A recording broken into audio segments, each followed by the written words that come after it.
সে স্নেহ করিয়া কমলাকান্তের দপ্তর নামে একখানা পুস্তিকা রচনা করেছিলেন। প্রসন্ন গোয়ালিনীর গরু চুরির মোকদ্দমায় সাক্ষী দিয়াছিল এই কমলাকান্ত। আফিমের উপর তাহার বিশেষ আকর্ষণ ছিল বলিয়া শোনা যায়। বঙ্কিমবাবুর প্রতি পূর্ণ সম্মান রাখিয়া বলিতেছি, তাহার স্নেহের কমলাকান্ত ও তাহার দপ্তরের নির্যাস লইয়া আজকে যে কমলাকান্তকে আপনারা দেখিবেন, সে সাক্ষী নহে, মোকদ্দমার প্রধান আসামি। বেটা 3 বছর ধরিয়া বিশ্ববিদ্যালয়ে প্রথম বর্ষ পড়িতেছে, কিন্তু পাশ করিতে পারিতেছে না। মোকদ্দমার ফরিয়াদি রেজিস্টার বিল্ডিং। রিঅ্যাডমিশন সংক্রান্ত জটিলতায় ফাঁসিয়া যাওয়া আসামি শ্রীযুক্ত কমলাকান্ত চক্রবর্তীকে আদালতে হাজির করা হোক। আসামি হাজির।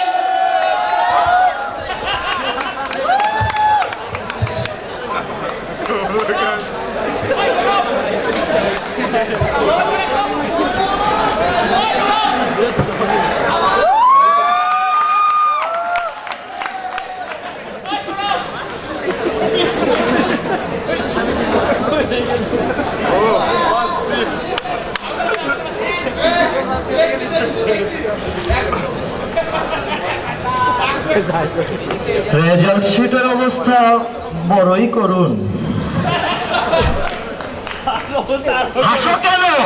এখানে হাসির কি হইয়াছে?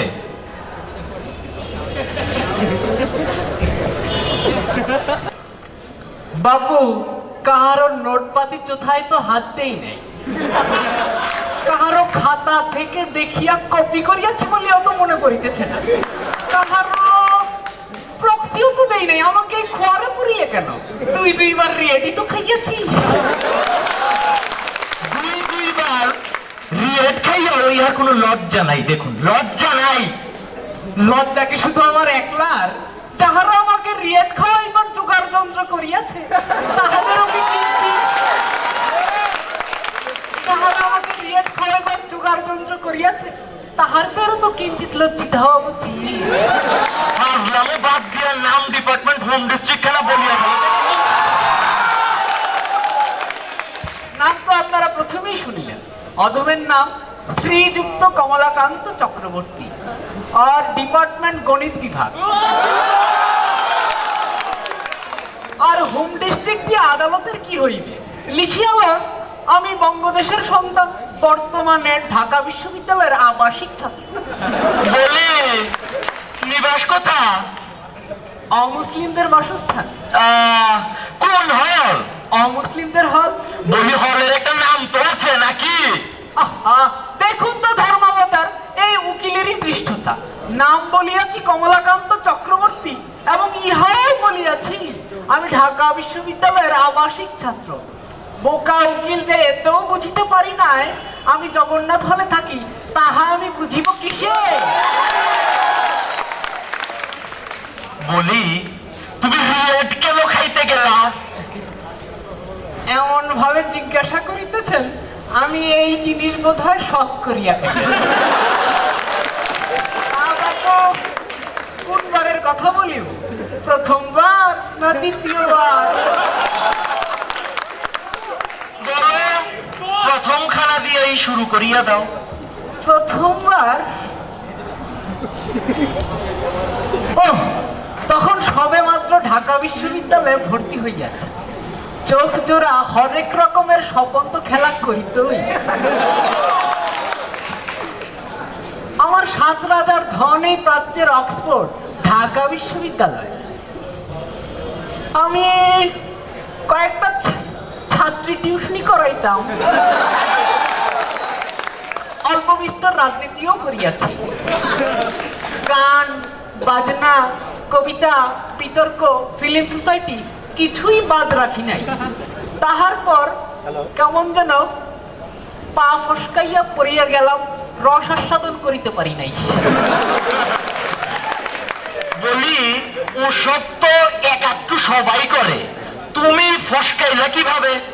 মিষ্টির গুঁড়া এবং মিষ্টির রস এবং চিনির গুঁড়ার পার্থক্য করিতে পারি। একটু ব্যাখ্যা করিবে? আসলে আমি একটু এক মনুষ্যরূপী মায়া নাগিনীর প্রেমে পড়িয়া গিয়েছি। কি দেখিয়া প্রেমে পড়িলে শুনি? কার্যালয়ের বারান্দায় ঝাঁকুনি দেখিয়া প্রেমে পড়িয়া। বলি কিসের ঝাঁকুনি? লম্বা বাজে কথা বলিতেছে আদালতের না না না উকিল মশাই, আমি বাজে কথা বলিতেছি না। আমি বলিতেছিলাম কার্জনের বারান্দায় তাহার লম্বা দুর্দান্ত চুলের ঝাঁকুনি দেখিয়া সব কথা রাখো। পরীক্ষার খাতায় কি কিছু লেখনি? না, পরীক্ষার খাতায় তো লিখিয়াছি, প্রশ্নপত্র হাতে পাইয়া মস্তকে এবং উদরে কামান লাগাইয়া যাহা কলমের নিপ দিয়া বাড়ি হইয়াছিল তা সবই লিখিয়াছি। তবে ফেল করিলে কেন? প্রশ্নপত্র যে মডারেট হইবে সেই কথা কি জানি না। কে প্রশ্ন করিল, কে মডারেটই বা করিল? পরীক্ষা দেওয়া শেষ হইলে সেই খাতা একজনে কাটিল না কয়েকজন মিলিয়া কাটিল? একজন পার্সিয়াল মার্কিং করিল তো কে কে করিল না এই কথা কি জানি না। তাহার মানে তুমি বলিতে চাইতেছ রিয়েট খাইবার পিছনে তোমার কোনোই দোষ নাই? না না না উকিল মশাই, আমি তো তাহা বলি নাই। আমি বলিয়াছি যে দোষ সবই আমার, তবে সিস্টেমেরও তো কিঞ্চিত দায়ভার থাকিয়া যায়। আর কি জিজ্ঞাসা করিব? তো দ্বিতীয়বার কি একই কায়দায় ফেল করিয়াছ? দ্বিতীয়বার তো আমি চুপ। এই, কি আজকাল এসব বাজে কাজ করিয়া বেড়াইতেছ বুঝি? না না উকিল মশাই, আপনি তো আমাকে সমাপ্ত করিতেই দিলেন না। আমি বলিতেছিলাম দ্বিতীয়বার তো আমি চুপ করিয়াই ছিলাম। তাহা হইল আমি ঠেকাইতে পারলাম না। ব্যাখ্যা করিতে পারিবে? অবশ্যই পারিব, করো। কেন পারিব না? প্রথম বর্ষের পরীক্ষা দেওয়ার পর দ্বিতীয় বর্ষে ক্লাস শুরু করিয়াছিলাম, নিয়মিতই করিয়াছিলাম, কিছু ইনকোর্স পরীক্ষাও দিয়াছিলাম। আর এইদিকে গ্রীষ্ম শেষ হইয়া হেমন্ত আসিল, আম পাকিল, জাম পাকিল, কাঁঠাল পাকিল, লিচুও পাকিল, কিন্তু ফলাফল বাহির হইল।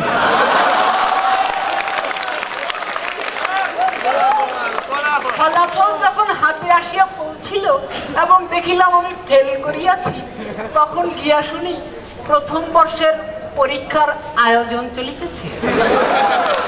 তারপর তো পুনঃভর্তির অনুমোদন, অনুমতি, রেজিস্টার বিল্ডিং এর দৌড়াদৌড়ি করিতেই কাটিয়া গেল সময়।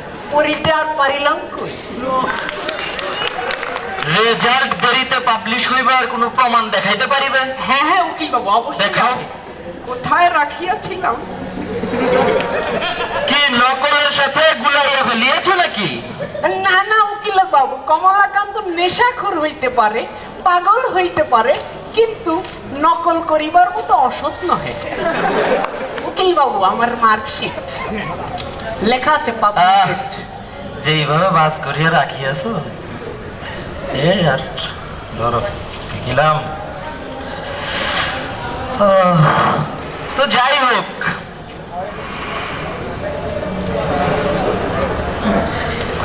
মাস্টার মহোদয়গণ এই ব্যাপারে সাহায্য করিবার কথা করে নাই? হ্যাঁ, তাহারা অত্যন্ত সহযোগিতা করিয়াছেন।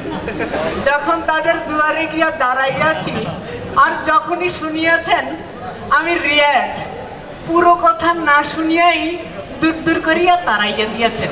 কেহই তেমন করিয়া বুকে টানিয়া লয় নাই। দুই একজন অবশ্য সাহায্য করিয়াছিল, তবে তাহার যথেষ্ট ছিল না। তোমার কোনো সহপাঠী তোমাকে সাহায্য করে নাই? সহপাঠী? রিয়েট খাইয়া যখন প্রথম বর্ষে ক্লাস করিতে গিয়া তাদের পাশে বসিতাম, তাহারা আজব আজব দৃষ্টি দিয়া তাকাইতো বটে। ভাবিত মহাজাগতিক কোন চতুষ্পদ আসিয়াছে, কিংবা কোন আদু ভাই আসিয়াছে। সহযোগিতাটা আর করিত না।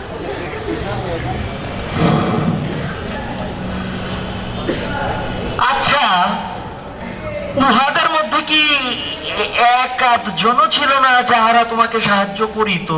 আমি একেবারেই অস্বীকার তো আর করি নাই, দুই একজন ছিল যাহারা সাহায্য করিয়াছিল। তাহারা ছিল বলিয়াই তো দ্বিতীয়বার পরীক্ষা দেওয়ার সাহসটা পাইয়াছিলাম। উহাদের জন্য আমার অন্তরের অন্তঃস্থল হইতে অকৃত্রিম ভালোবাসা দিই। সে যাহাই হোক, তোমার সব কথাই শুনিলাম।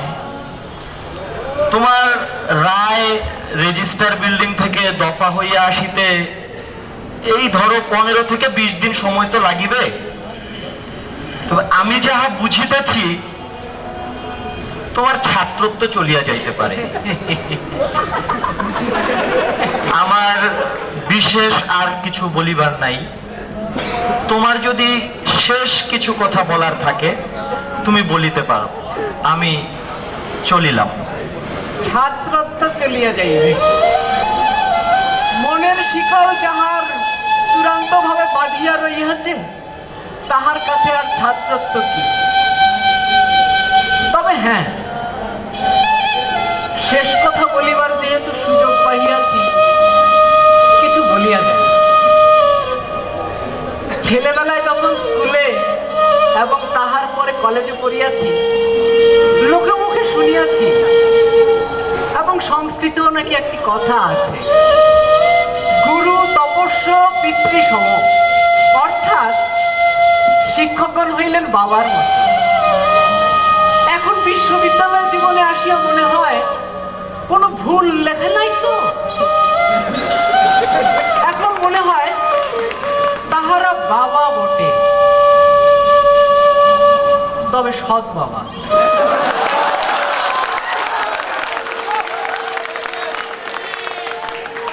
যাই হোক, এই ঢাকা বিশ্ববিদ্যালয়ে হাজার হাজার ফুলের মধ্যে কখন একটি ফুল ঝরিয়া পড়িয়া গেল এই খবর কেউ রাখে না।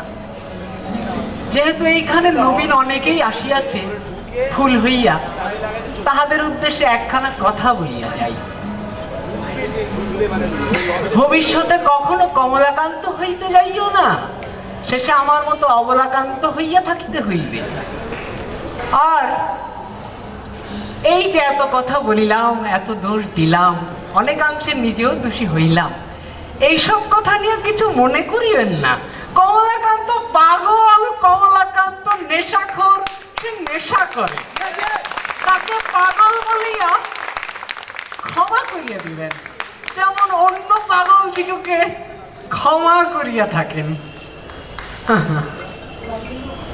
আমি চলিলাম।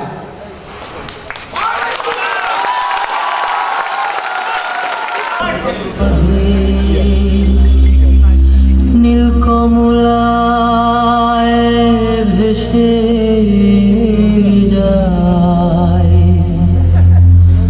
ওরে রাই রাখো, রাই রাখো বলে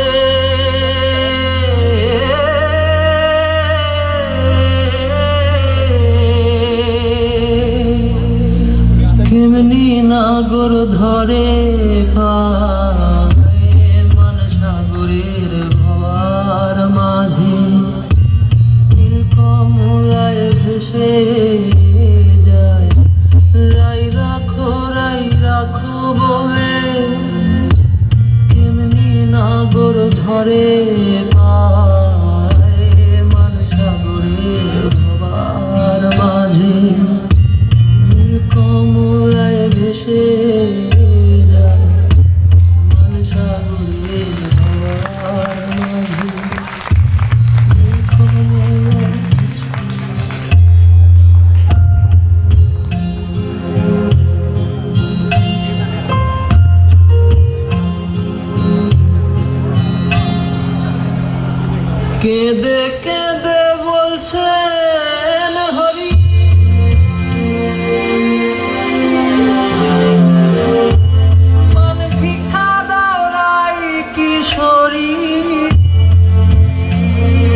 আর